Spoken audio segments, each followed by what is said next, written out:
corazón. Bendito Jesús. Una vez más. Mi deseo eres tú, mi momento de amor, la alegría de vivir.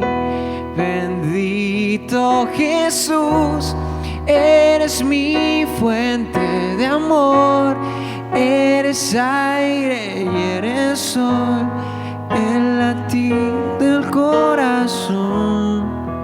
Bendito Jesús, bendito amor de mi Señor.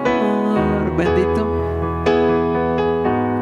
bendito amor de mi Señor. Amén. Tenemos un Dios grande, así que cantémosle así. Y si usted puede ir con sus palmas, van.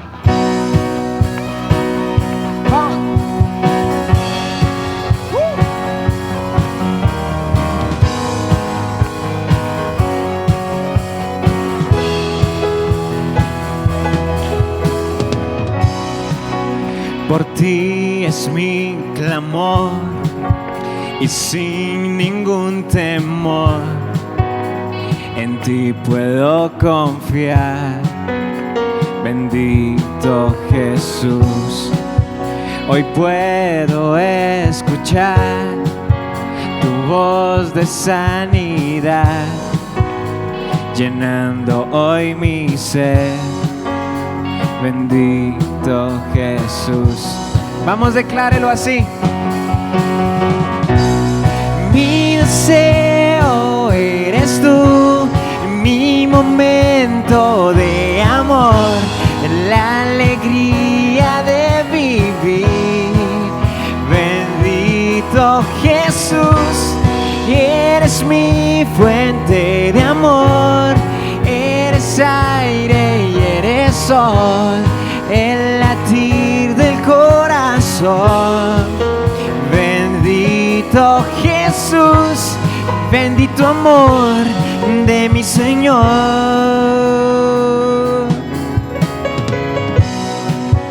Tu gracia y favor conmigo puedo ver, llenando hoy mi ser.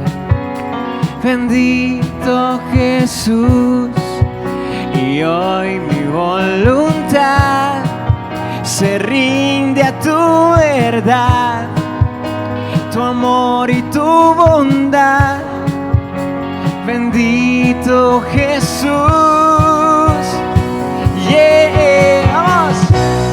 Mi deseo eres tú, mi momento de amor, la alegría de vivir. Bendito Jesús, eres mi fuente de amor, eres aire y eres sol, el latir del corazón. Bendito Jesús, bendito amor de mi Señor. Bendito amor de mi Señor. Bendito amor de mi Señor. Y ahora todos juntos digámosle así a nuestro Dios. Mi deseo eres tú, mi momento de amor, la alegría de vivir. Bendito Jesús, eres mi fuente de amor, eres aire y eres sol, el latir del corazón. Bendito Jesús, bendito amor de mi Señor. Bendito amor de mi Señor. Amén. Leves aplauso a ese Rey que tenemos, porque es maravilloso. Es un Dios grande. Y una vez más las voces, digámoslo así, fuerte. deseo, eres tú, mi momento de amor, alegría.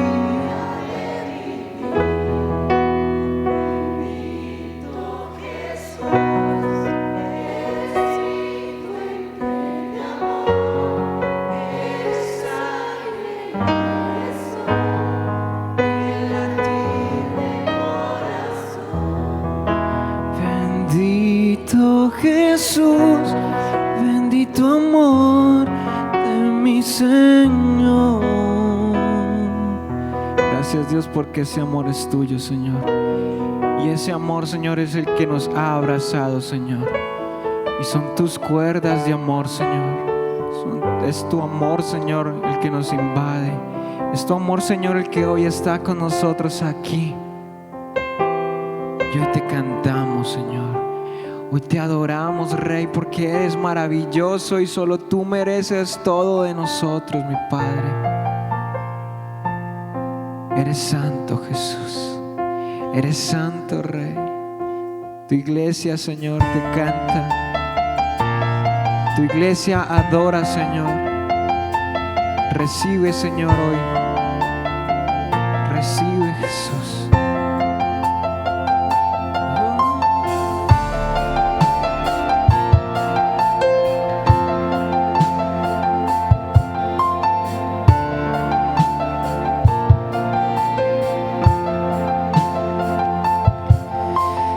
Aunque pase el tiempo, sé que tu promesa cumplirás. Nada en ti se perderá. Esa es mi seguridad. Tus cuerdas de amor cayeron sobre mí.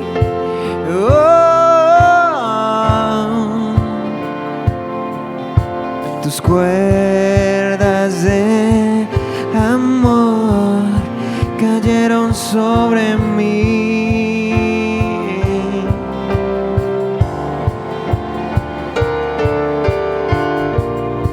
Y es tu amor que me sostiene,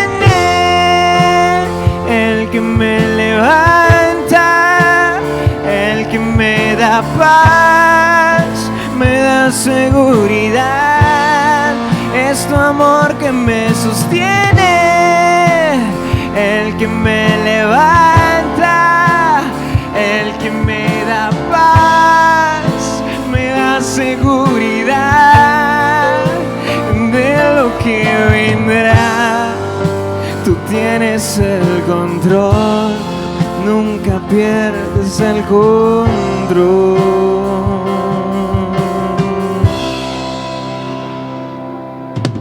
Escucho el eco de tu voz resonando en mi interior. Tu palabra me sostendrá. Esa es mi seguridad. Los velos están cayendo. Y hoy puedo ver con claridad. Mi fe se está encendiendo. Y hoy me vuelvo a levantar. Es tu amor que me sostiene, el que me levanta, el que me da paz, me da seguridad. Es tu amor que me sostiene, el que me levanta, el que me da paz, me da seguridad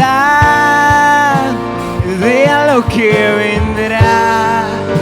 Tú tienes el control, nunca pierdes el control.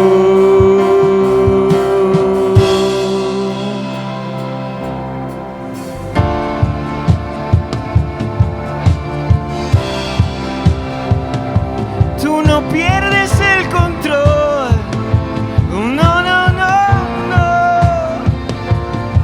Tú me sostienes.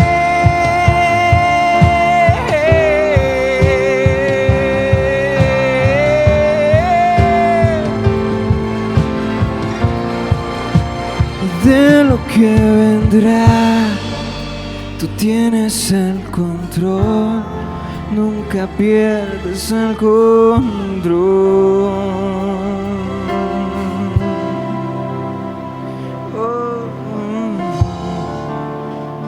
Hoy te adoramos, Señor, hoy te exaltamos, Rey. Tu amor, tu amor, tu amor es incomparable. Es tu amor cayó sobre mí. Y es tu amor que nos sostiene, es ese amor que nos levanta. Oh Señor, que nos da paz. Es tu amor que me sostiene, el que me levanta, el que me da paz, me da seguridad. Es tu amor que me sostiene, el que me levanta, el que me da paz, me da seguridad. Es tu amor que me sostiene, declárelo. El que me levanta, el que me da paz, me da seguridad. Es tu amor que me sostiene, el que me levanta, el que me da paz, me da seguridad.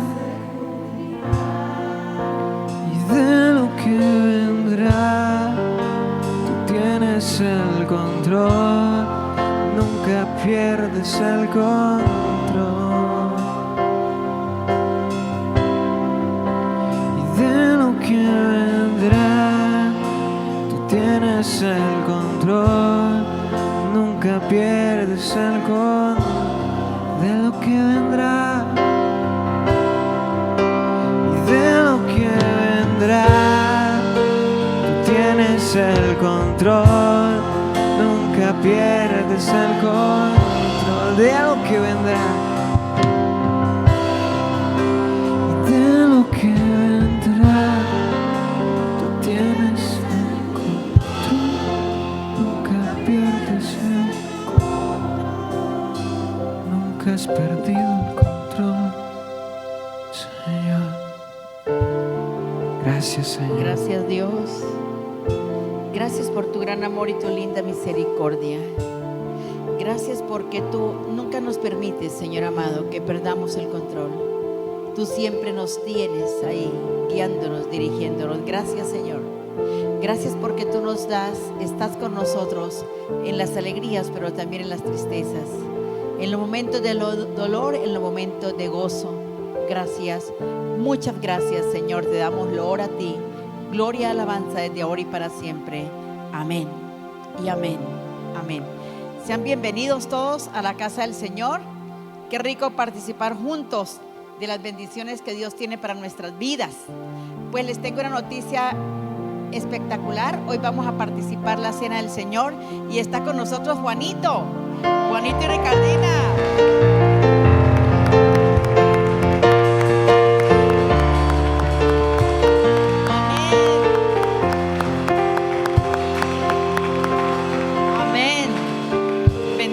Dios, ahí lo tenemos. Hace 8 días Ricardina nos suplicaba que oráramos al Señor para que pudiera tener a su Juanito acá, tenerlo con nosotros, y gracias, ya le dieron la salida. Ahí está Juanito, todavía con oxígeno, pero ya está muchísimo mejor y ya para la gloria del Señor. Muy bien. Entonces vamos a participar juntos de la cena del Señor y hagámoslo así en acción de gracia. Dile al Señor: gracias, porque eres tú quien nos sostienes, eres tú quien nos levantas, eres tú quien nos pones en victoria. Gracias, Señor. Tengan la bondad, los que van a recibir la cena quedan de pie, los demás se pueden sentar por ahora, porque pronto también la van a participar con nosotros. Asimismo, los que están conectados allá en su casa pueden participar juntamente con nosotros de la cena del Señor. Padre, te damos gracias por estos elementos, Dios mío, los bendecimos en tu nombre, Dios amado. En el nombre de Cristo Jesús declaramos, Padre, que se cumple tu palabra escrita sobre cada uno de ellos. Gracias, Señor, en el nombre de Jesucristo. Amén. Amén. Pasa el tiempo, sé que tu promesa cumplirás. Nada en ti se perderá.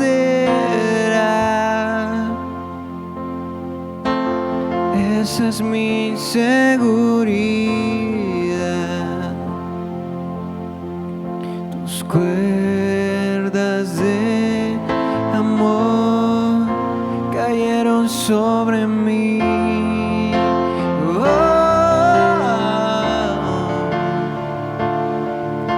Tus cuerdas de amor cayeron sobre mí.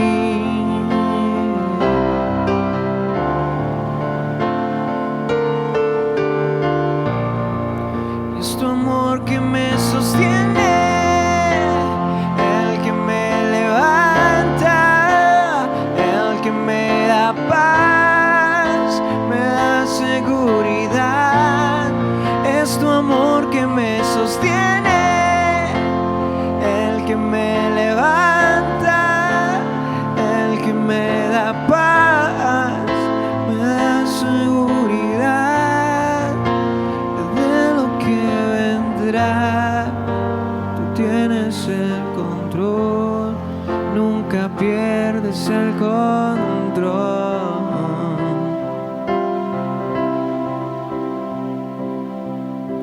Escucho el eco de tu voz resonando en mi interior. Tus palabras me sostendrán. Esa es mi seguridad. Los velos están cayendo y hoy puedo ver con claridad. Mi fe se está encendiendo hoy, y hoy me vuelvo a levantar. Es tu amor que me sostiene, el que me levanta, el que me da paz, me da seguridad.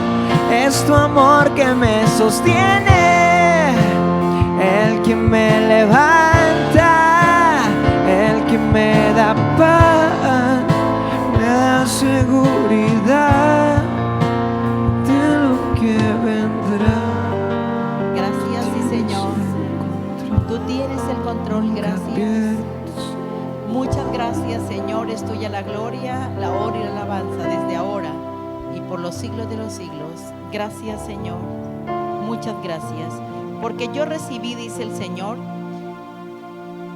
lo que también os he enseñado, que el Señor Jesús, la noche que fue entregado, tomó pan y habiendo dado gracias, lo partió y dijo: tomad, comed, este es mi cuerpo que por vosotros es partido, haced esto en memoria de mí. Así también tomó la copa después de haber cenado, diciendo: esta copa es el nuevo pacto en mi sangre. Haced esto todas las veces que la bebiereis en memoria de mí. En memoria del Señor Jesús y esperando su pronto regreso, participemos juntos, dándole gracias por la recuperación exitosa de nuestro hermano Juanito, de Ricardina, y digámosle gracias, Señor, porque tú lo haces, porque tú eres nuestro apoyo, nuestra ayuda, nuestro médico, nuestro todo. En el nombre de Cristo Jesús, participemos juntos del pan y de la copa.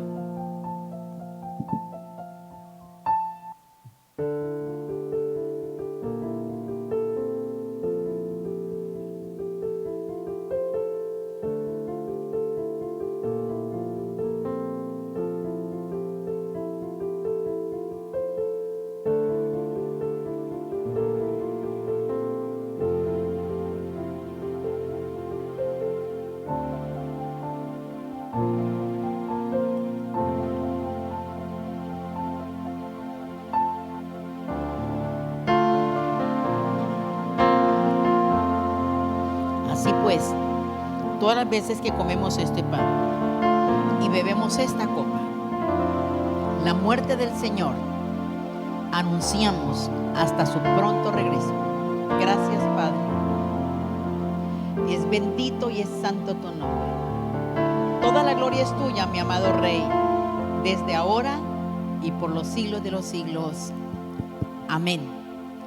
Amén. Sean bienvenidos, tengan la bondad, siéntense.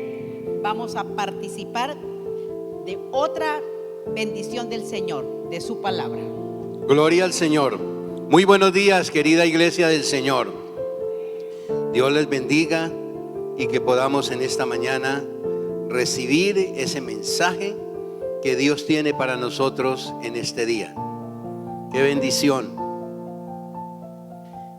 Vamos a orar, vamos a pedirle a Dios que Él sea ayudándonos y su nombre sea glorificado en medio de su pueblo. Padre, te damos gracias, Dios, por esta bendición que tú nos das, Señor. Muchas gracias, Señor. Te adoramos, te bendecimos y toda la gloria y la honra es solo para ti, mi Señor.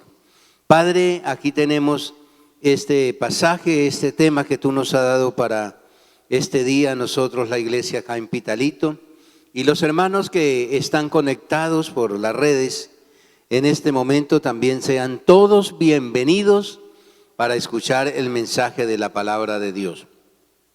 Yo te pido, Señor, que tomes mi vida. Espíritu Santo, seas tú el que habla por medio de mí. Dios bendito y poderoso, guíanos, Señor, y danos la palabra que nosotros necesitamos en este día, en el nombre de Cristo nuestro Señor. Amén y amén. Tomen asiento los que están de pie, vamos a dar inicio a este mensaje. Tenemos Mateo capítulo 6, versículo 9 al 10, y dice así: vosotros pues oráis así: Padre nuestro que estás en los cielos, santificado sea tu nombre, venga tu reino, hágase tu voluntad, como en el cielo, así también en la tierra. Padre, gracias por esta palabra. Miremos que el pueblo y en ese tiempo los discípulos que estaban con el Señor estaban deseosos cómo aprender a orar. Y el Señor les enseña lo que Él había traído o lo que había llegado para el pueblo de Dios en ese momento. Y el título de este mensaje es: venga tu reino, venga tu reino. Bien, Jesucristo enseñó a los discípulos a orar y una de las frases fue: Padre, venga nosotros tu reino. Entonces nos podemos preguntar, ¿cuál es la verdadera naturaleza de este reino, cuya venida se desea y se pide a través de la oración? A través de la oración. ¿A qué realidad hacía referencia Jesús cuando invitaba a sus discípulos a orar al Padre diciendo: venga a nosotros tu reino? venga a nosotros tu reino. ¿Y qué entenderían los discípulos al escuchar estas palabras de labios de su maestro? Hoy también nosotros, a través de la palabra, encontramos este texto donde nos enseña a nosotros también el Señor a orar: venga a nosotros tu reino. Y es algo tan importante, algo que el Señor nos lo ha dejado para que nosotros comencemos a vivir. Toda aquella persona que ha recibido a Jesucristo como su único y suficiente Salvador, comienza a vivir ese reino de Dios que ha llegado a través de su Hijo Jesucristo. Para responder adecuadamente a estas preguntas, tenemos que examinar las enseñanzas de Jesús sobre el reino de Dios, las creencias y las esperanzas de los discípulos y de una buena parte del pueblo de Israel acerca de una intervención del Señor con el fin de implantar su reino en el mundo. Los judíos, los israelitas, el pueblo de Dios de ese tiempo, ellos siempre vivían pensando en un reino terrenal. Vivían pensando en cómo el pueblo de Israel podía gobernar, podía dirigir en la tierra a través del reinado, ¿cierto? De los reinados que había en la nación, en su pueblo. Definamos entonces bíblicamente qué es el reino de Dios. ¿Qué es el reino de Dios? La verdad es que el pueblo de Israel tenía una experiencia relativamente larga de lo que era el reino, y era que ellos estaban enseñados a que el reino de Dios se establecía en la tierra y habían gobernantes, habían hombres que Dios nombraba en ese tiempo como reyes para dirigir el reino de Dios. Entonces, cuando Jesucristo les enseña a orar y les enseña: venga tu reino, ellos estaban pensando desde el momento del nacimiento de Jesús que el reino de Dios iba a ser dirigido terrenalmente, o sea, que Jesús iba a gobernar como un rey terrenal. Pero en un momento el Señor les dijo a los discípulos, les dijo: mi reino no es de este mundo. Más sin embargo, toda aquella persona que recibe a Jesucristo comienza a disfrutar de ese reino tan poderoso. Y nosotros lo podemos ver en muchas ocasiones. ¿Qué es el reino de Dios? El reino de Dios es de vivir en santidad, de vivir en sanidad, de vivir bien, de vivir, es decir, tener todas las cosas necesarias, de podérsenos responder las peticiones que hay en nuestros corazones. Aquí estamos hoy viendo el reino de Dios a través del Señor Jesucristo, usando personas como Juanito. Hoy día, hace 8 días, estábamos pidiéndole al Señor que Juanito nos lo entregaran esta semana para traerlo a la casa. Y hoy no nos ha respondido el Señor solo con traerlo a la casa, sino que lo ha traído a la iglesia, a la propia casa del Señor. Y aquí lo tenemos. Entonces eso es parte de las bendiciones del reino de Dios. Esa es parte de las bendiciones del reino de Dios. En un momento los fariseos, es decir, los contrarios del Señor, le preguntaban acerca del reino y Él les decía: ya el reino está entre vosotros. Y hoy podemos decir lo mismo: el reino de Dios está aquí entre nosotros. ¿Cuántas peticiones hemos hecho al Señor y el Señor nos ha respondido? La verdad es que el pueblo de Israel tenía la experiencia relativamente larga de lo que era el reino. El pueblo de Israel estaba acostumbrado a pensar en términos de una teocracia en la que Dios era el verdadero rey de Israel. Entonces ellos vivían esperando eso, aunque ellos tenían la práctica, digamos así, de que el reino se movía a través de un gobernante terrenal que se colocaba en el trono para dirigir. La monarquía en Israel surgió no sin fuertes oposiciones para hacer frente al peligro de los filisteos. Efectivamente, la monarquía israelita surgió en el año en el siglo XI antes de Cristo, y esto fue con Saúl, y perduró hasta el siglo VI, concretamente hasta el año de 1587 antes de Cristo, fecha de la conquista de Jerusalén, la destrucción del templo y la deportación a Babilonia. En su mismo nacimiento, el pueblo albergaba una gran esperanza: verse liberados de las amenazas de las otras naciones, de los filisteos.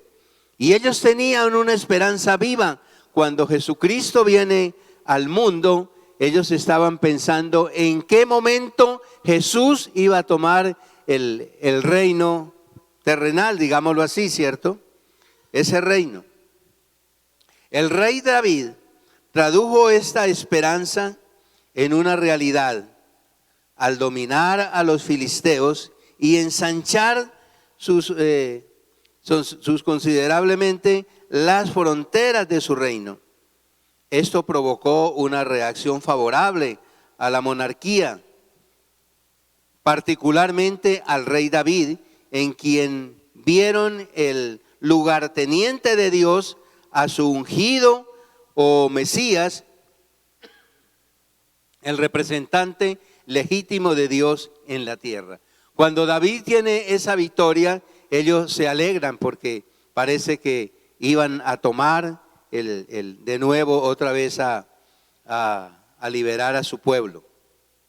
En David, Dios había llevado las promesas por medio del profeta Natán, que le decía: tu casa y tu realeza permanecerán firmes para siempre ante mí.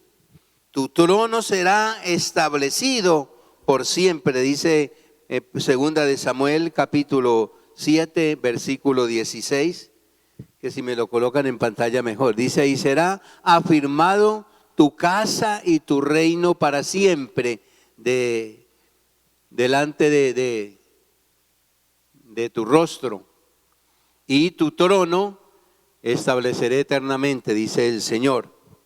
Bien, entonces había esa esperanza, pero nunca pensaban que el reino que Dios les estaba ofreciendo era un reino celestial, un reino que verdaderamente solo Él lo podía dirigir. Esta promesa no era exclusivamente personal, sino que era de todos los sucesores de David en el trono. Todos estaban pensando en esa bendición que Dios le daba a David, y él le estaba diciendo que el trono, es decir, su descendencia permanecería para siempre. Y es allí cuando podemos ya ahora entender más adelante que eso que le estaba diciendo el Señor a David se cumplió en una realidad perfecta. ¿Por qué? Porque el Señor Jesucristo es descendencia de David y está permaneciendo hasta hoy y permanecerá para siempre. Solamente que el reino lo va encontrando cada persona que busca las cosas de Dios, que entiende el mensaje del Señor y comienza a ser parte de ese reino. Después de la caída de Jerusalén, que fue en el fin de la monarquía, Israel difícilmente podía esperar un resurgimiento político por sus propias fuerzas. Era muy difícil para él que pudiera recuperar lo que había perdido.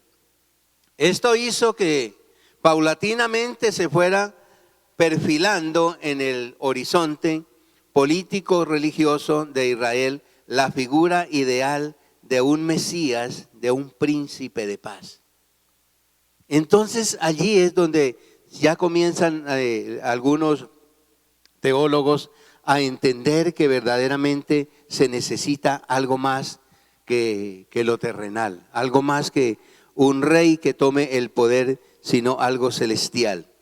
Actualizaba así la promesa de David, pero con proporciones sobrenaturales al esperar un rey cuyo glorioso principio y cuya paz no tendría fin en el trono de David y en su reino. Se cumplía la promesa del Señor que le dio a David.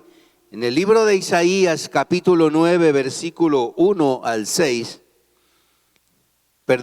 1, 6 y 7 es. Capítulo 9, versículo 1, 6 y 7. Mas no habrá siempre oscuridad para la que está ahora en angustia, tal como la aflicción que le vino en el tiempo que livianamente tocaron por primera vez la tierra de Zabulón, la tierra de Nectalí, pues en el fin llenará la tierra, llenará de gloria el camino del mar. Bueno, mejor lo va a leer aquí en la Biblia mía, bueno, pero terminémoslo por aquí en esta parte, ¿cierto? El camino del mar, de aquel lado del Jordán, en Galilea de los gentiles. Sigamos el versículo 6. Versículo 6 dice, porque un niño nos es nacido, hijo nos es dado, y el principado sobre su hombro, y será llamado su nombre admirable, consejero, Dios fuerte, Padre eterno, príncipe de paz. Versículo 7.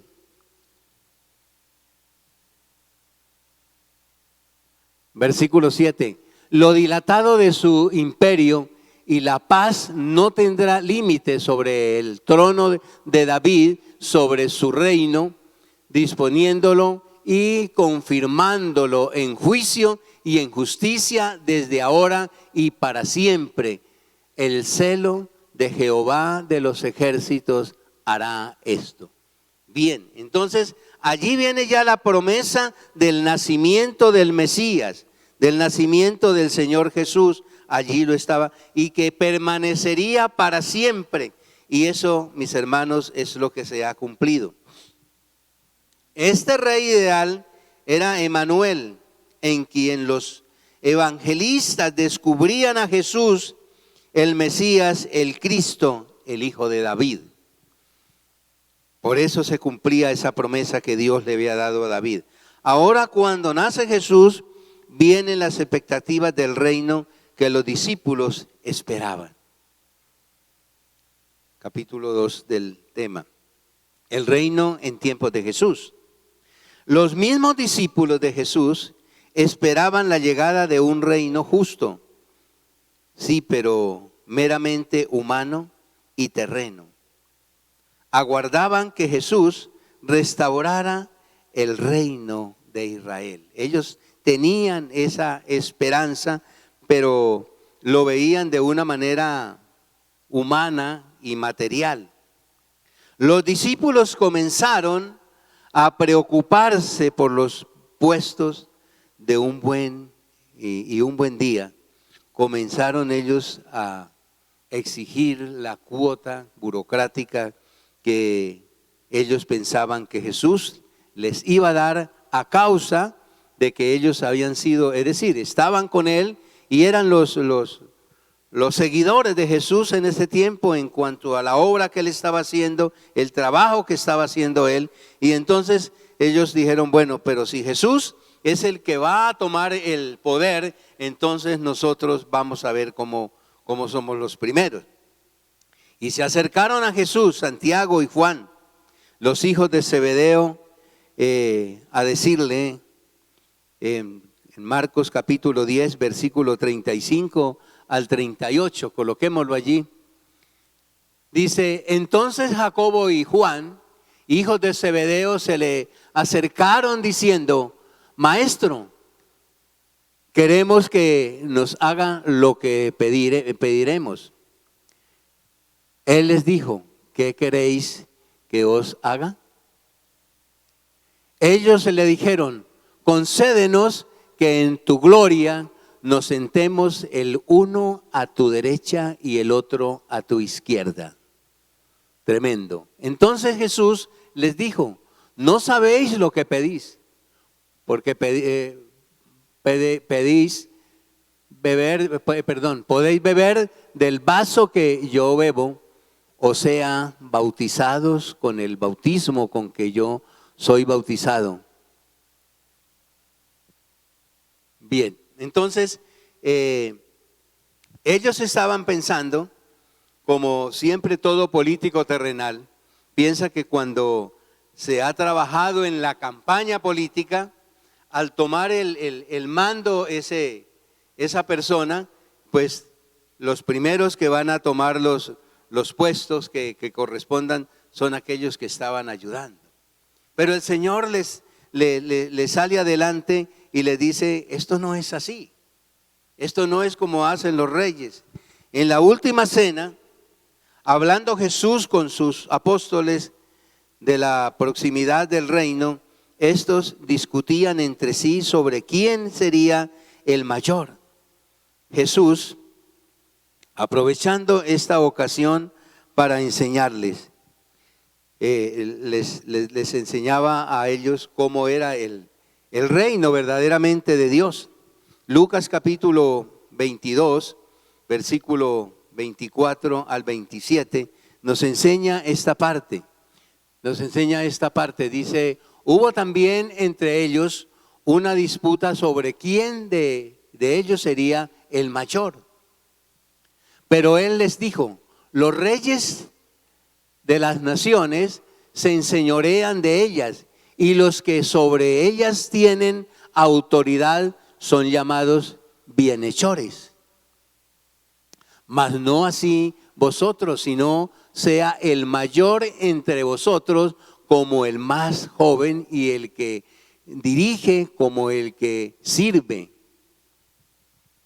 Porque ¿cuál es mayor, el que se sienta a la mesa o el que sirve? No es el que se sienta a la mesa, mas yo estoy entre vosotros como el que sirve. Entonces el Señor les enseña allí que no es para que ellos vayan a tomarse en los primeros puestos y estar allí bien sentaditos y no hacer nada, porque eso es lo que ve uno, por ejemplo, en los reyes de la tierra, en los presidentes de las naciones, ¿no? Ellos van allá a estar muy rico allá, pero el Señor les enseña, no, para que usted pueda ser el mayor entre vosotros tiene que ser el servidor. Y dice, yo he venido es a servirles, no a que me sirvan a mí.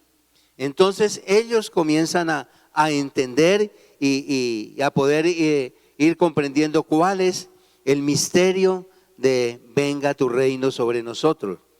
Los discípulos seguían pensando que Jesús iba a erigir un reino político religioso de tipo nacional, un reino que si era necesario se impondría por la fuerza y se defendería con armas. Entonces ellos estaban preparados para hacer eso, pero lo que Dios estaba haciendo era muy diferente a lo que ellos tenían pensado. De aquí que los discípulos que estaban junto a Jesús en el huerto del Getsemaní, en la noche del prendimiento, le preguntaron, Señor, ¿atacamos a espada? Cuando ven que se viene la turba contra Jesús, ellos piensan, dicen, no, pues vamos a atacar a espada. Y Pedro desenvainó la espada e hirió a un esclavo del sumo sacerdote. Dice el versículo 18:10 de Juan. Después de la muerte y la resurrección de Jesús, los discípulos de Emaús manifiestan las esperanzas que se habían hecho antes ellos. Se habían forjado acerca del reino predicado por Jesús. Lucas capítulo 24, versículo 21. Ellos comienzan a pensar en todo esto. Pero nosotros esperábamos, dice el mensaje, que Él era el que había de redimir a Israel. Y ahora, además de todo esto, hoy es ya el tercer día que esto ha acontecido. Entonces, ellos prácticamente habían como perdido la esperanza de que su líder aún había sido crucificado y había sido muerto. Todavía ellos no podían entender toda esta situación. Incluso en el momento en la ascensión se expresa una esperanza de este tipo en la pregunta de los discípulos a Jesús. Hechos capítulo 1, versículo 6 al 8. Hechos capítulo 1, versículo 6 al 8. Entonces los que se habían reunido le preguntaron diciendo: Señor, ¿restaurarás el reino a Israel en este tiempo? Y les dijo: no os toca a vosotros saber los tiempos, las sazones que el Padre puso en su sola potestad. Pero recibiréis poder cuando haya venido sobre vosotros el Espíritu Santo, y me seréis testigos en Jerusalén, en toda Judea, en Samaria y hasta en lo último de la tierra. Entonces ellos ven todas estas cosas y Dios les da esta respuesta. No les toca a ustedes saber los sazones y los tiempos que van a suceder. Dice: pero me seréis testigos en Jerusalén, en Judea, en toda Samaria y hasta en lo último de la tierra. Entonces, lo que Dios busca de nosotros es que nosotros seamos esos testigos del reino de Dios, esos testigos. Cumplimiento de la promesa. Tanto Marcos como Lucas coinciden en señalar que con Jesús comienza una nueva era al realizarse lo que durante tanto tiempo se había estado esperando y preanunciando. El tiempo se ha cumplido. Hoy se cumple esta escritura. La nueva etapa de la historia de la salvación aparece en este discurso de Jesús. Aparece allí en ese discurso del Señor. Con la aparición de Jesús se da cumplido el tiempo, el reino ha llegado. Y fueron las primeras palabras que él comenzaba a predicar. El reino de los cielos se ha acercado. El reino de los cielos se ha acercado. Por eso preguntaban los fariseos cuando llegaba el reino de Dios. Jesús les respondió: el reino de Dios está entre vosotros. Porque Jesús era el reino, o es el reino de Dios para nosotros. Por eso decíamos anteriormente, todo aquel que recibe a Jesucristo como su único y suficiente Salvador de su vida, comienza a participar de ese reino tan especial que es el Señor Jesús.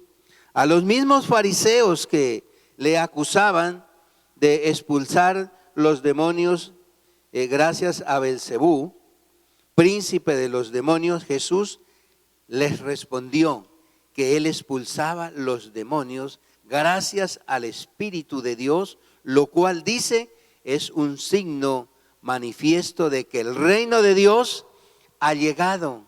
Es decir, mediante su obra Jesús derriba un reinado de Belcebú y erige otro, el de Dios. Entonces él allí les da a conocer que el reino de Dios se ha acercado porque él mismo está derribando ese reino de Belcebú para erigir el reino de Dios.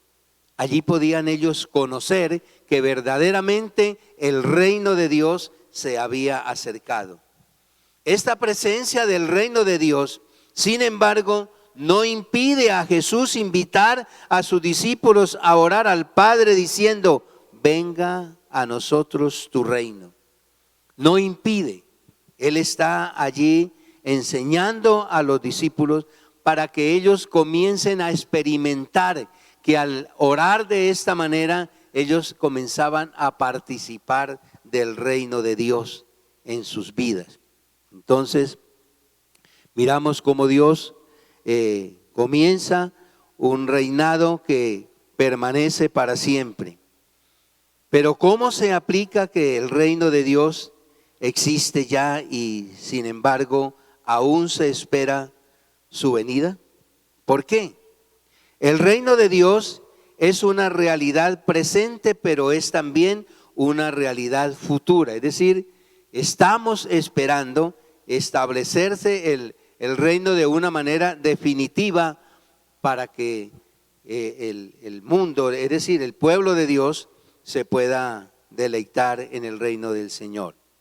En Cristo Jesús, Dios salió al encuentro de los hombres en el Hijo de Dios.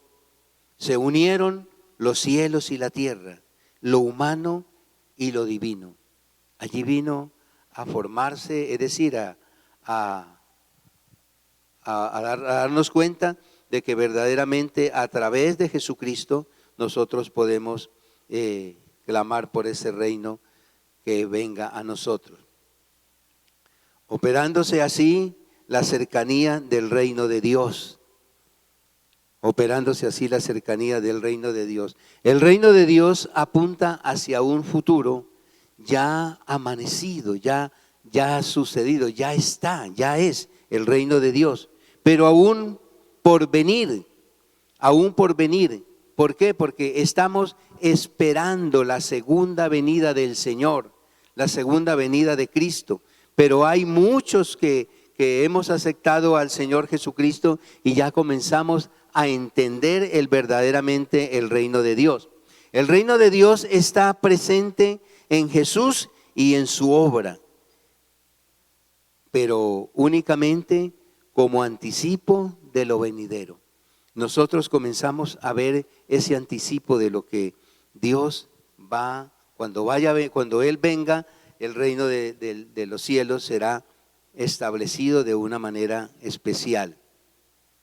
Jesús decía, allá en Mateo capítulo 13, versículo 31 y 32, dice la palabra así, dice: otra parábola les refirió diciendo: el reino de los cielos es semejante al grano de mostaza que un hombre tomó y sembró en su campo, el cual a la verdad es la más pequeña de todas las semillas, pero cuando ha crecido es la mayor de las hortalizas y se hace árbol de tal manera que vienen las aves del cielo y hacen nido en sus ramas. Es decir, algo tan pequeñito, pero que con el tiempo va a ser grande, va a ser poderoso, va a ser especial. El reino de los cielos está ya presente en Jesús, pero tan solo germinalmente. Lo mismo que el árbol se contiene en el grano, sin que aún haya alcanzado su pleno desarrollo de forma que hay que esperar su consumación en el futuro. Es decir, por eso dice la palabra de Dios, para que haya el nacimiento de la planta, tiene que el grano morir. Y eso es lo que se estaba haciendo allí. Entonces, estamos esperando la venida del Señor Jesucristo. Es decir, la presencia del reino de los cielos no solo se hace manifiesto en Jesús, sino que también en sus discípulos, en su iglesia, en ti, que le has recibido como Señor y Salvador. Entonces comenzamos a ver el reino de Dios a través de la iglesia que el Señor ha permitido que exista y permanezca para siempre. En cada uno de los que le hemos recibido comenzamos a sentir esa bendición de Dios, ese reino en nosotros, como decía en el principio, ¿cierto? Muchas peticiones que nosotros hemos recibido, que el Señor nos contesta nuestras peticiones, eso es parte del reino de Dios. Eso es lo que nosotros vamos a disfrutar cuando nosotros estemos ya en la plenitud del reino de Dios. Dice que allá no habrá frío, no habrá calor, no habrá hambre, no habrá sed, todo es perfecto. Y así, por ejemplo, cuando nosotros clamamos al Señor, todas las cosas nos salen bien, nos ayuda para estar en la plenitud del Señor, para recibir las bendiciones. Y esa es la esperanza del pueblo cristiano, que un día vamos a disfrutar de la plenitud de ese reino que Él nos ha dado, como, es decir, esos anticipos de lo que es verdaderamente el reino de Dios, esos anticipos de lo que verdaderamente Él hace cuando nosotros clamamos a Él y Él nos responde. Es decir, la presencia del reino de los cielos no solo se hace manifiesto en Jesús, sino también en cada uno de nosotros. ¿Cuál es la misión de la iglesia? La iglesia tiene la misión de testificar en la tierra la llegada del reino de los cielos. Nosotros podemos predicar con seguridad la segunda venida del Señor. Nosotros podemos predicar con esa seguridad que el Señor viene por segunda vez. O sea, el reino de Dios se va a complementar de lo que ya hemos recibido como ese anticipo del reino de Dios, pero el reino de Dios se va a complementar para la iglesia del Señor, y es cuando todos estemos reunidos en un solo lugar como pueblo de Dios. Los discípulos de Jesús han de ser sus testigos hasta lo último de la tierra. Dice en Hechos capítulo 1 versículo 8, dice que debemos testificar todos los discípulos del Señor. Pero recibiréis poder, dice la palabra, cuando haya venido sobre vosotros el Espíritu Santo, y me seréis testigos en Jerusalén, en toda Judea, en Samaria y hasta en lo último de la tierra. Nosotros vamos a testificar que Jesucristo es el reino de los cielos, que en Él está la bendición de Dios, está la plenitud. Efectivamente, por su muerte y su resurrección, el Jesús predicado pasó a ser, el Jesús predicador pasó a ser el Cristo predicado. El Cristo predicado. En la perspectiva neotestamentaria, Jesús el Rey, sobre todo a partir de su resurrección, de su manifestación gloriosa, el reino de Jesús es un reino de servicio. Entonces, mis hermanos, para nosotros comenzar a reinar de acuerdo a lo que Dios nos ha enseñado, tenemos que ser servidores del Señor, servidores de la obra del Señor, hacer lo que Él nos ha colocado a hacer. La resurrección de Jesús y el envío del Espíritu Santo transformaron completamente a los apóstoles y comprendieron la verdadera naturaleza del reino de Dios proclamado por Jesús. Entonces allí ellos comenzaron a entender verdaderamente la plenitud de todo esto. Pedro se dio cuenta que el reino de Dios no era de este mundo y que no era preciso defenderlo con la espada. No se necesita defenderlo con la espada, porque es el reino celestial, el que todo lo puede. Santiago y Juan, los hijos de Zebedeo, también reconocieron como el reino de Dios y que no era como ellos se habían imaginado. No era un reino político terrenal, era un reino, o es un reino político celestial. Los apóstoles, que en la última cena se convencieron finalmente que lo más importante en el reino de Dios no es sobresalir y dominar, sino servir, porque servir es reinar, dice la palabra de Dios. Porque es servir en la obra del Señor. El auténtico servidor al reino de Dios es incompatible con el servicio al reino de este mundo. Es decir, no tiene nada que ver con el reino de este mundo o los gobernantes de este mundo con el reino de Dios, con el reino celestial. No se puede comparar. El antiguo pueblo de Dios, esclavo en Egipto, suplicaba a Faraón que soltara sus amarras y le permitieran ir al desierto para servir a su Dios. Ellos sabían que servirle a Dios era el propósito y era la bendición y era la liberación, era el gozo y la alegría de ellos poder servirle a Dios. Y esa era la lucha de ellos por estar con el Señor sirviéndole a ellos. Nosotros, si aprendemos que servirle al Señor es más importante aún que la empresa, que el trabajo, que bueno, todas las cosas terrenales, nosotros prosperaríamos mucho más avanzadamente. ¿Por qué? Porque le estamos sirviendo al dueño de todo, al que nos puede prosperar, al que nos puede mantener sanos, al que nos ayuda en todas las dificultades que nosotros podamos tener. Ese es el reino de Dios. La iglesia, nuevo pueblo de Dios, tiene que liberarse de todos los impedimentos de este mundo para desempeñar libremente su misión al servicio del reino de Dios. Muchas veces nosotros decimos, yo no puedo servirle al Señor porque el trabajo que tengo, la empresa que tengo, el empleo que tengo.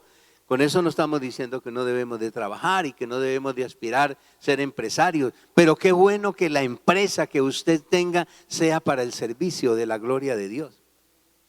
Yo creo que no tendría límites el crecimiento de la empresa cuando nosotros se la dedicamos al Señor. Tiene tanta prosperidad aquellos que de su salario, de su trabajo, sirven y aportan para la gloria del Señor, para la obra del Señor, y servimos a través de lo que nosotros podemos tener. Eso hace que no haya escasez, porque estamos sirviendo en lo que verdaderamente hay prosperidad, y es en el reino de los cielos. La opción es inequívoca: Dios y su señorío, o el mundo y su señorío. Es decir, o le servimos a Dios o le servimos al enemigo, le servimos a Satanás. Entonces tenemos que tener nosotros eso muy claro, ¿cierto? ¿Cómo es que nosotros podemos servirle al Señor? ¿A qué se quiere pegar en definitiva el corazón? ¿A Dios o a los bienes de este mundo? Cuando nosotros comenzamos a que las cosas de este mundo no son la prioridad, sino que es el reino de los cielos, entonces comenzamos a ver la mano de Dios y a comenzar a disfrutar del reino de Dios. El reino de los cielos se ha acercado. El reino de los cielos se ha acercado. Creo que la iglesia actual, como la iglesia apostólica, los cristianos de hoy, al igual que los primeros discípulos de Jesús, todos los aquí presentes, necesitamos constantemente una revisión de nuestra vida y de una adaptación a los grandes principios y a las grandes exigencias del reino de Dios. Cuando entendemos esto, nosotros comenzamos a vivir ese reino de Dios. Comenzamos a vivir ese reino de Dios. Venga a nosotros tu reino. Pues cada vez que suplicamos al Padre, venga a nosotros tu reino, le estamos pidiendo que el reino de los cielos se haga presente en la tierra para que nos ayude a seguir caminando hacia la patria prometida, hacia los nuevos cielos y la nueva tierra, que son definitivos reino de Dios anunciados en la segunda carta de Pedro, contemplamos por el autor del Apocalipsis. El Apocalipsis capítulo 2, versículo 13 nos dice algo muy especial. Perdón, Pedro. Segunda de Pedro, capítulo 3, versículo 13. Segunda de Pedro, capítulo 3, versículo 13 dice: pero nosotros esperamos, según sus promesas, cielos nuevos y tierra nueva, en los cuales mora la justicia de Dios. En los cuales mora la justicia de Dios. En la espera y esperanza, en el ansia y anhelo de contemplar un día esos cielos nuevos y la tierra nueva, y de sentarnos con Cristo en la Jerusalén celestial para tomar parte en el banquete del reino de los cielos que el Padre tiene reservado para los que le aman y guardan sus mandamientos. Desde lo profundo de nuestros corazones seguimos clamando: venga a nosotros tu reino, venga a nosotros tu reino. Entonces, cuando nosotros comprendemos esta parte y ese reino que Dios nos hace anunciar cada vez que pensamos en el Padre Nuestro, nosotros comenzamos a vivir esa parte del reino. Pero es el principio, es el anticipo que Dios nos ha dado. Pero el reino de los cielos en la plenitud es el gozo, la paz, la alegría que nunca pasará, que todos los días de nuestra vida lo estamos disfrutando con Él. Pero para ello tenemos que vivir una vida santa, una vida de santidad, una vida dirigida por el reino de Dios, una vida dirigida para la gloria del Señor. Entonces, allí es donde podemos nosotros disfrutar. Y esa es la lucha, mis hermanos. Ese es el preocuparnos por vivir una vida cristiana agradable al Señor, para estar un día en esa patria celestial, que no nos falta nada. Si aquí en la tierra, que nos ha dado los anticipos únicamente, podemos vivir en paz y alegría cuando nosotros comenzamos a conocer las cosas del Señor. La iglesia del Señor se tiene que gozar en la presencia de Él. ¿Por qué? Porque ya comenzamos a vivir ese principio del reino, pero hay una plenitud donde nosotros estamos luchando para ir a esa plenitud de gozo y alegría en el reino de los cielos. Vamos a colocarnos de pie y démosle gracias al Señor por esta palabra que nos ha dado en este día. Padre, te damos gracias, Dios. Gracias por esa palabra. Venga tu reino. Padre, necesitamos tu reino sobre nosotros. Necesitamos que ese reino comience a prepararnos para estar en la plenitud, en la totalidad del reino con Cristo el Señor, en la nueva Jerusalén que tú tienes preparada para tu pueblo, para tu iglesia, para todos aquellos que le amamos y le seguimos, Señor. Padre, ayúdanos a vivir esa plenitud de gozo, Señor.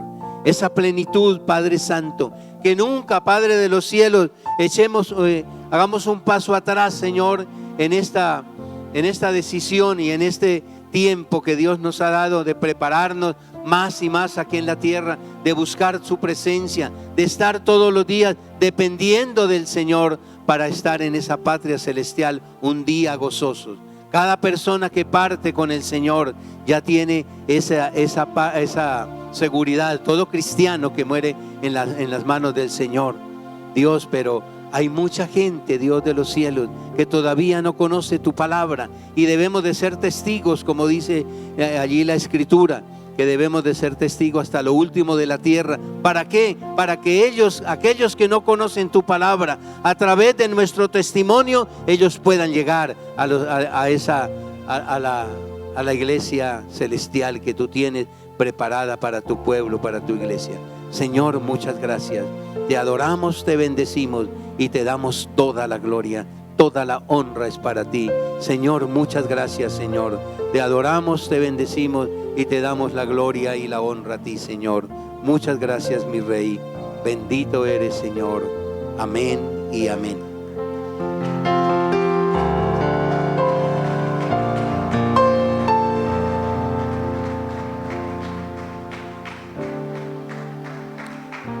Vamos a recibir los diezmos y ofrendas que la iglesia ha traído en este día.